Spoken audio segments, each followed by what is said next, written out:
ABC is an isosceles triangle in which AB is equal to AC। ABC हमें एक isosceles triangle दिया गया है। चलिए isosceles triangle ABC बना लेते हैं एक।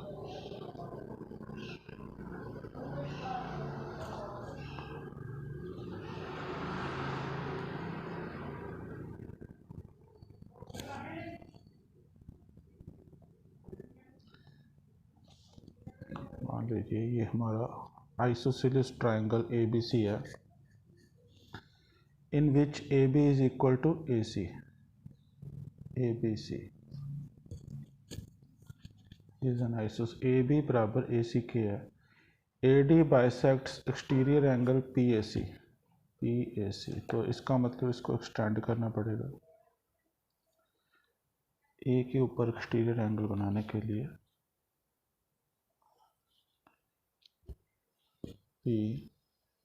PAC ये एक एक्सटीरियर एंगल बन गया PAC ABC का। इसको AD बाइसेक्ट करती है। AD bisects exterior angle PAC। Okay, इसका हमें बाइसेक्टर एंगल बाइसेक्टर बनाना है। तो चलिए हम अंदाजे से बना लेते हैं। ये बाइसेक्टर हो सकता है यहाँ पे। ये AD है जो कि PAC का बाइसेक्टर है। और हमें क्या गिवन है, and CD is parallel to AB।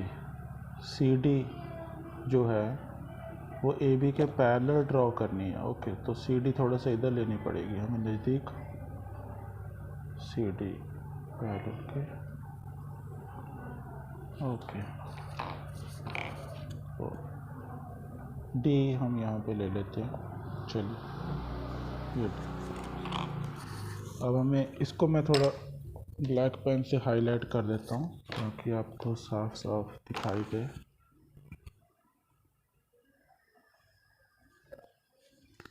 ये हमारा ABC ट्रायंगल है। फिर से देख लेते हैं। हमें गिवन था एक ABC आइसोसेलेस ट्रायंगल जिसमें AB was equal to AC and PAC was exterior angle of ABC। और ये AD जो है वो बाइसेक्टर है। And this line CD is parallel to AB। CD is parallel to AB, ये हमें गिवन है। और हमें प्रूव क्या करना है, हमें प्रूव करना है एंगल DAC। DAC ये वाला एंगल है। इसको चलिए नाम दे देते हैं, इसको A इसको B।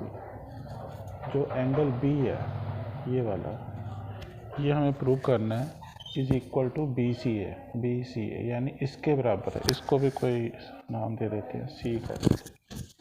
यानी हमें प्रूव करना है ये angle C is equal to angle B। Okay, चलो अब इसको भी कोई नाम दे देते हैं, D ABCD। ओके, और फिर हमें ये सेकंड पार्ट ये है कि ABCD प्रूव करना है, पूरा पैरेललोग्राम है। ठीक है, तो हम इसको कैसे अप्रोच करेंगे, पहले हम फर्स्ट पार्ट प्रूव करेंगे इसका। देखिए प्रूफ, अगर हम ट्रायंगल देखें in triangle ABC, triangle ABC में हमें ये गिवन था कि AB is equal to AC। AB is equal to AC, तो हम ये कह सकते हैं कि जो एंगल C होगा therefore angle C will be equal to angle D। तो उसका रीज़न आप जानते हो, angles opposite to equal sides are equal. इतना ही लिखना बहुत है, angle opposite to equal sides है ये। ओके, ये भी प्रूव हो गया। और हम क्या इसमें बता सकते हैं, हम ये कह सकते हैं जो एक्सटीरियर एंगल है PAC, एक्सटीरियर एंगल जो है पूरा ये वाला PAC। देखिए मैं एक्सटीरियर एंगल को हाईलाइट कर देता हूँ। ये एक्सटीरियर एंगल है PAC,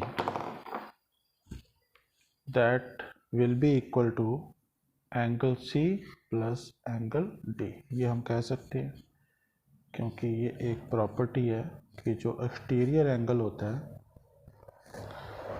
इस वो that is equal to sum of two interior opposite angle. इसको हम ऐसे लिखेंगे, exterior angle property of a triangle. और ओके, और एक और चीज़ हम लिख सकते हैं आल्सो, हम ये भी कह सकते हैं कि एंगल जो PAC है, oh sorry, angle PAC is equal to कौन से दो एंगल से बना है, angle A plus angle B को मिला के बना है। PAC angle A plus angle B, ठीक है, ये हम कह सकते हैं PAC is equal to angle A plus angle B। तो फिर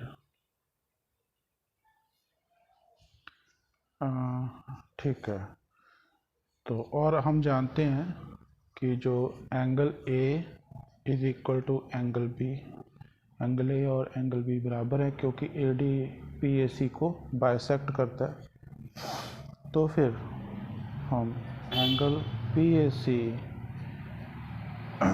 ये जो A की जगह, इस A की जगह भी B लिखा जा सकता है, angle B plus angle B। तो आपका एंगल PAC क्या बन जाएगा, 2 टाइम्स एंगल B। इसको ऐसे लिखा जा सकता है,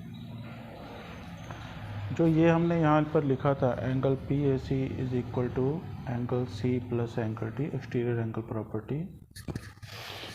तो इसको भी हम ऐसे लिख सकते हैं, angle PAC is equal to angle C। D की जगह पर भी हम एंगल C डाल सकते हैं क्योंकि हमने प्रूव कर चुके हैं C is equal to D। और इसको फिर इसको भी ऐसे लिखा जा सकता है, angle PAC is equal to 2 times angle C। ये हमारा सेकंड इक्वेशन बन गई। अब इन दोनों इक्वेशनों को हम ऐड कर सकते हैं क्योंकि this is also equal to PAC, angle 2 times angle B is equal to PAC, 2 times angle C is equal to PAC। तो इन दोनों को हम ऐड कर सकते हैं।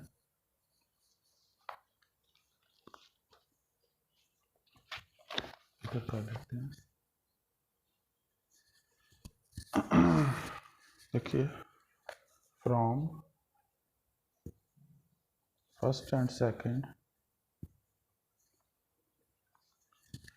सेकंड में से ये हो जाएगा कि 2 times angle B plus 2 times angle C, ये हमने ऐड कर लिया।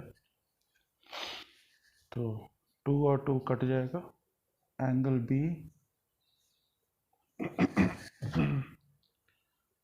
सॉरी इक्वल टू आना चाहिए था इधर, 2 times angle B is equal to 2 times angle C, ठीक है। तो angle B is equal to angle C हो गया। और अब देखिए एंगल B जो है ये हमने प्रूव कर दिया। देखिए एंगल B जो है ये वाला, this is equal to angle C, ये हमने प्रूव कर दिया कि angle B is equal to angle C, ठीक है। ये इक्वल टू है, यहाँ पे थोड़ी सी मिस्टेक हो गई, angle B is equal to angle C। तो अगर इसको आप ध्यान से देखो, ये तो एक, ये दोनों एंगल क्या कर रहे हैं, ये form a pair of alternate interior angles बना रहे हैं। ये दोनों एंगल अल्टरनेट इंटीरियर एंगल्स, अगर ये अल्टरनेट इंटीरियर एंगल्स बना रहे हैं ये है कौन से एंगल बाय द वे, इसका हम पूरा नाम लिख देते हैं। इनका पूरा नाम क्या है, बी का DAC ही है, एंगल DAC। और एंगल C का पूरा नाम क्या है, BCA है। यही हमें प्रूव करना था फर्स्ट पार्ट में, BCA, ये प्रूव हमने कर दिया। सेकंड पार्ट हमने क्या प्रूव करना है, to prove ABCD is a parallelogram। Okay, इसी से प्रूव होगा, ठीक है, क्योंकि हमने ये प्रूव कर चुके हैं कि angle B is equal to angle C, ठीक है। तो ये क्या कर रहे हैं, ये लीनियर पेयर बना रहे हैं, form a pair of alternate interior angles. ये अल्टरनेट इंटीरियर एंगल्स का पेयर बन रहा है, ठीक है। ये देखिए COD अल्टरनेट इंटीरियर एंगल का पेयर बन रहा है। तो हम ये कह सकते हैं कि जो AD होगी वो पैरेलल टू BC होगी, ठीक है। जो AD होगी वो पैरेलल टू BC होगी, क्योंकि ये ट्रांसवर्सल जो है AC इन्हीं दो लाइंस को काट रहा है, और इस तरह काट रहा है कि ये अल्टरनेट इंटीरियर एंगल इक्वल आ रहे हैं, तो वो लाइंस पैरेलल होंगे। आल्सो हमें ये भी पता है कि AB is parallel to CD, ये हमें गिवन था पहले से ही कि AB पैरेलल टू CD, ये हमें गिवन था, और ये हमने प्रूव कर दिया। प्रूव इसीलिए किया क्योंकि angle B is equal to angle C, ये वाला हमने प्रूव कर दिया। तो हम कह सकते हैं कि जो ABCD है इज़ अ पैरेललोग्राम, क्योंकि सिंस जो अपोजिट साइड्स हैं, अपोजिट साइड्स ABCD की, जो क्वाड्रिलेटरल ABCD था उसकी अपोजिट साइड्स क्या आ रही हैं, इस पैरेलल आ रही हैं, तो फिर ये पैरेललोग्राम है।